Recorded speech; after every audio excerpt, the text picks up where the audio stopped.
Fordola, have you been waiting here all this time?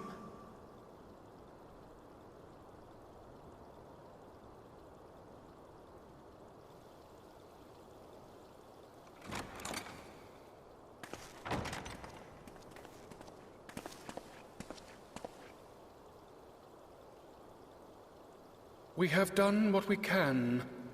The rest is up to him. May we see him?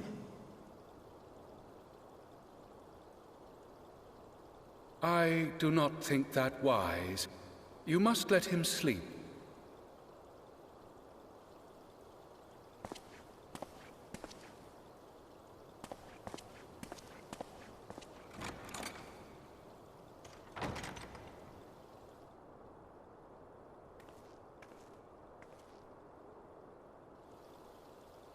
Thank you for bringing him back. He owes you his life. I just wish I had been there. Perhaps, I don't know, perhaps I could have... Could have what? Got tempered? Don't flatter yourself. You can't save everyone. No one can. Not even the warrior of bloody light. People die all the time, for no good reason. And those who take up the sword die quicker than most. If you're going to shed a tear every time a soldier falls on the battlefield, you'd best stay away. It's no place for the weak of heart. It may be that victory cannot be won without cost. But all life is precious, and I refuse to shrug at its loss.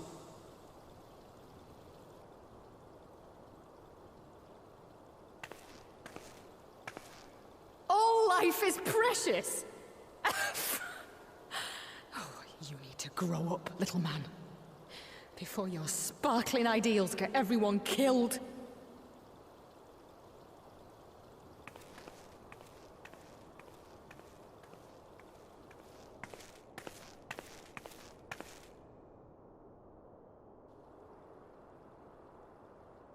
You're right. He is idealistic. But the world has more than its fair share of realists, like you and me. It's people like him who dare to dream that things could be better, and make it happen against all the odds. They are the ones whose names live on forever. The heroes. The battlefield's littered with would-be heroes. At this rate, you'll lot'll be next. And what'll become of your precious dreams then? They'll be gone. Like dust on the wind.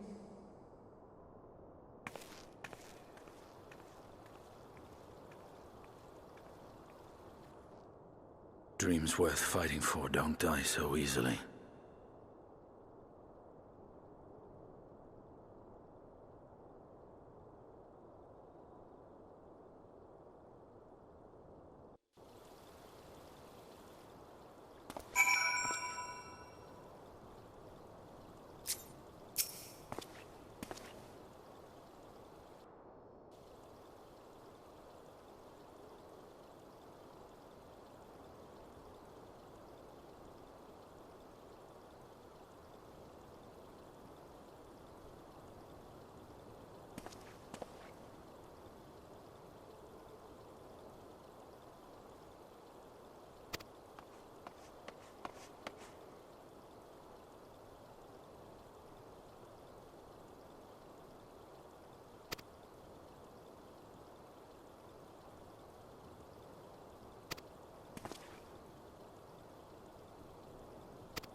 Your Grace, pray forgive us our lateness. Think not of that. I understand a close comrade of yours was wounded in the line of duty. Arenvold. It was at the Alliance's behest that he risked all, and we are grieved to hear of his condition. Rest assured, he will receive the finest care our chirurgeons can provide. On that you have my word. Now, we would share with you the findings of the mission. Pippin, pray relate to our guests the details of Fordola's account.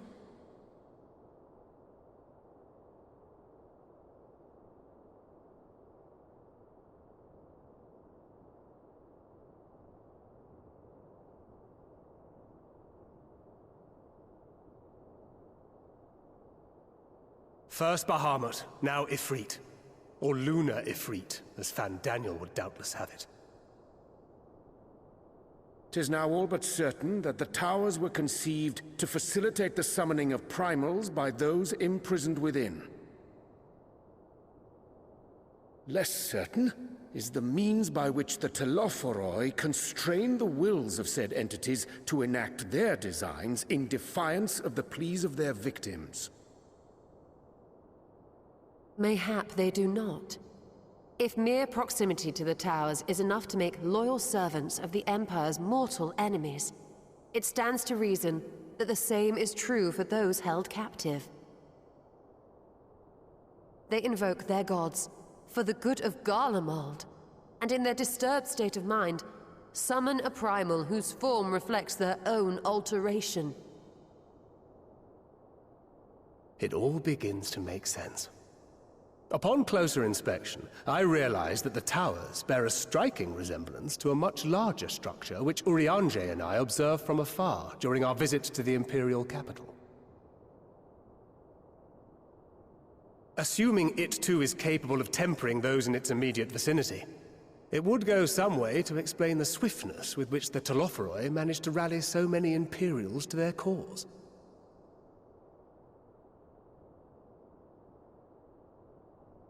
While the situation in Garlemald is indeed troubling, I fear we have more immediate concerns. Ifrit was not the only primal summoned. At approximately the same time, observers at several other towers bore witness to the emergence of further such entities.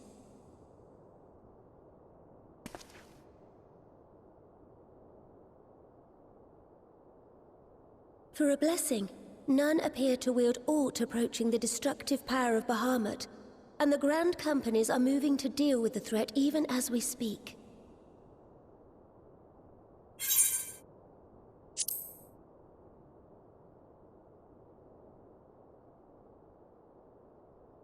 Though we are aware that the task will not be easy, we would call upon the Scions only as a last resort. Pray, conserve your strength for now. After all, it was not so very long ago that you rid us of Bahamut.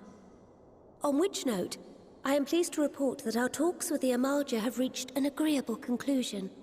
They have pledged their full support to our cause. It is our hope that this historic agreement will encourage other tribes to join us at the negotiating table. And I know that I speak for all of the Allied leaders when I say that we will welcome them with open arms at such time as they do. Of course, this was only made possible by the feats of heroism performed at Paglfan. Moreover, we shall not allow the sacrifices of those fallen in battle to have been made in vain. As hope leads to victory, shall victory lead to a new dawn for Eorzea. May these words ever be our guide, Your Grace.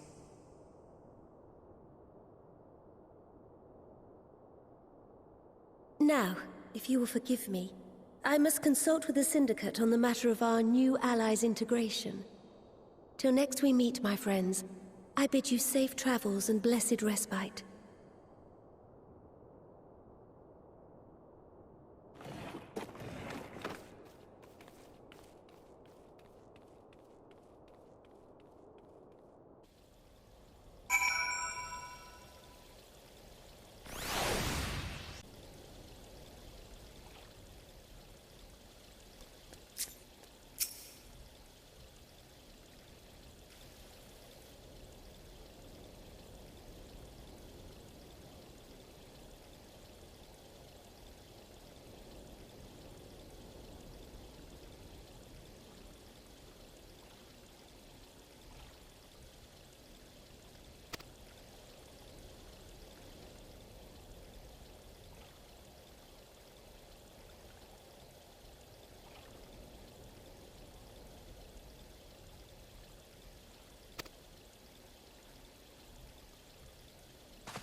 Welcome back. I expect you must all be exhausted. Ere you take your rest, however, I would beg a moment of your time. Thanks to Arenvold's selfless efforts, we may now be confident that we understand the function of the towers. But many questions remain regarding the reason for the summonings, and what lurks behind the looming edifice in Garlemald. Until such questions are answered, we will struggle to devise an effective strategy for thwarting the Telophoroi's stated aim. Nothing less than the destruction of this star. And so, given the gravity of the situation, I move that we petition the aid of Sharlayan.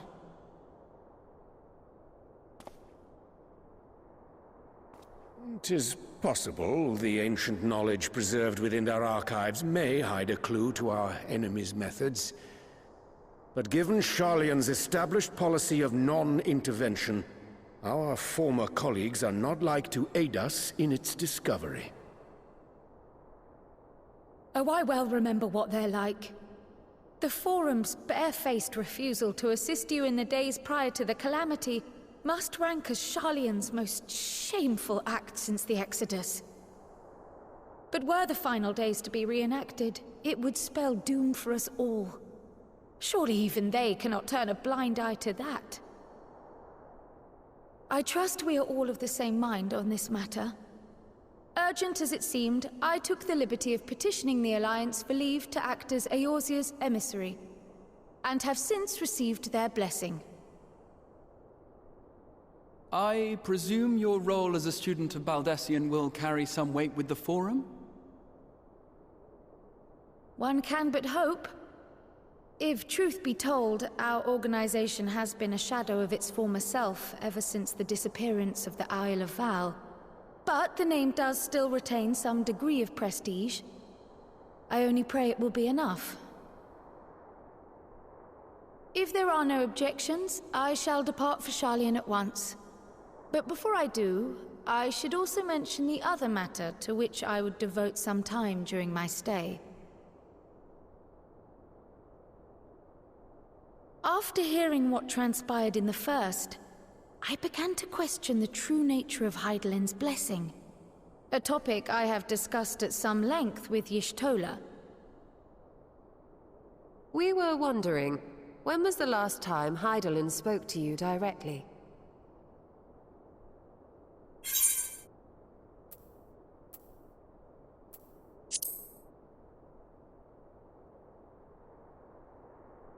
When Elidibus sought to make warriors of light. That was the voice which calls constantly to all who might hear it. I spoke of direct communication, when Hydaelyn communed solely with you. A far rarer occurrence. History shows us that Hydaelyn is able to awaken the echo in her chosen, convey her will directly, and grant the blessing of light. To our knowledge, however, she has not sought to intervene in man's affairs for some considerable time. Might not the explanation for that lie with her choice of champion? Mayhap she is content to trust in his judgment. Mayhap she is.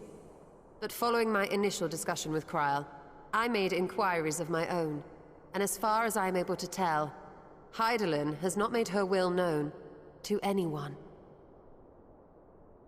During my time in the First, the Oracle of Light spoke to me through Reen. But that was not the will of Hydaelyn. It was Minfilia herself. Indeed. And while she and Hydaelyn were inextricably linked, Minfilia yet acted of her own volition. A messenger, yes, but one who spoke with her own voice. I wonder, could Hydaelyn's silence suggest the presence of some disruptive force, perhaps? Some obstacle to communication? While I share Urianger's high opinion of your conduct, I see no reason why she would deny you her guidance altogether. Then again, who am I to say? The fact is, we simply don't know. But if the explanation is to be found anywhere, I can think of worse places to look than the archives of Sharlayan, and their research on the Ethereal Sea in particular.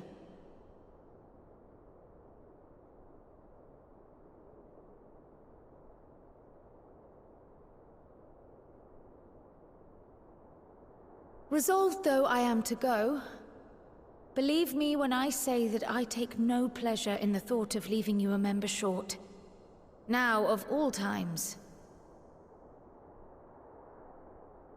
Estinian, we stand on the eve of a struggle that will decide the fate of this star. One in which we Scions may play a telling part, yet we are but few in number. And so I must ask you again, will you join us?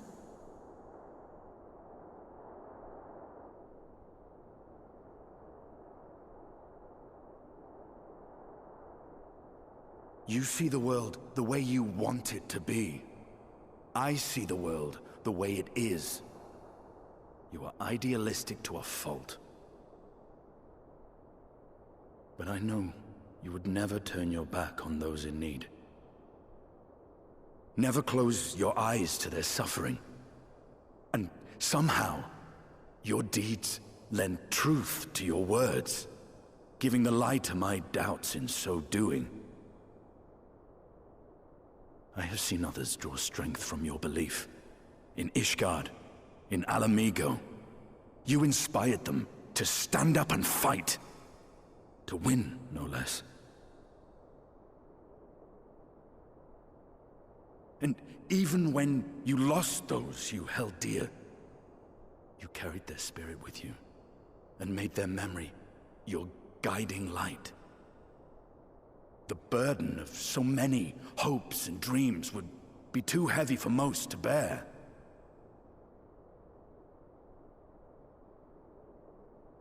But you bear it willingly, as you have shown me. Some dreams are too important to let go. If you have need of my strength, it's yours. After all you've done, how could I refuse?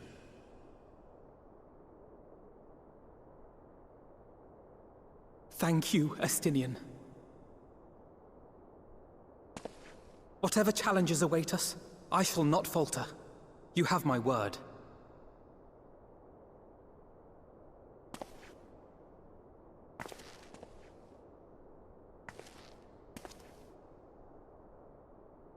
And now, I may bid you farewell. Safe in the knowledge that all is as it should be. In this little corner of the world, at least.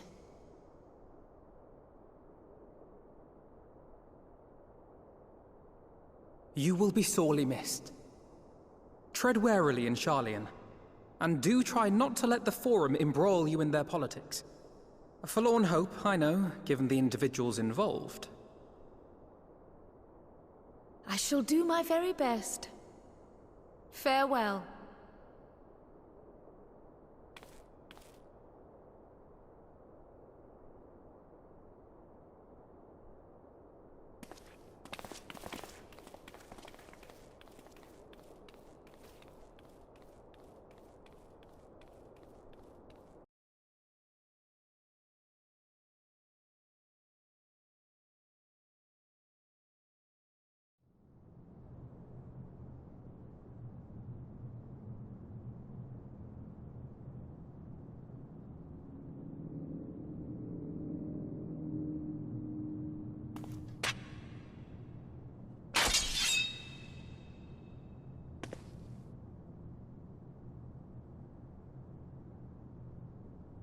Well, does this one meet with your approval?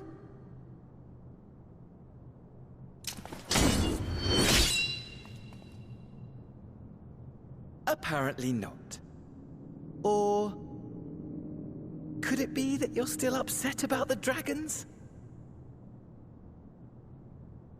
You are unwise to remind me of so costly a failure.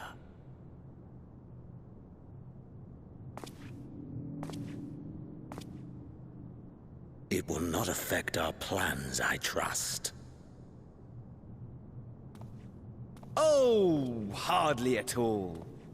Though, admittedly, the chances of us being able to procure any more Mericidian dragons are rather slimmer following Tiamat's reappearance.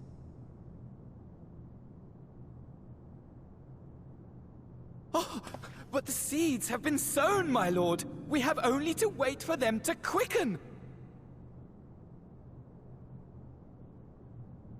Speaking of preparations, is it safe to assume that you will be ready to control you-know-what? The hour draws nigh. This nation, forged for Ascian ends, will finally prove its worth. A mighty empire, now no more than an instrument of this star's destruction. What a pleasure it will be to put it to use. Which brings me back to our earlier topic. My lord, while I appreciate that it is not an easy decision, it really is past time you chose your weapon. There is one that I have been meaning to test.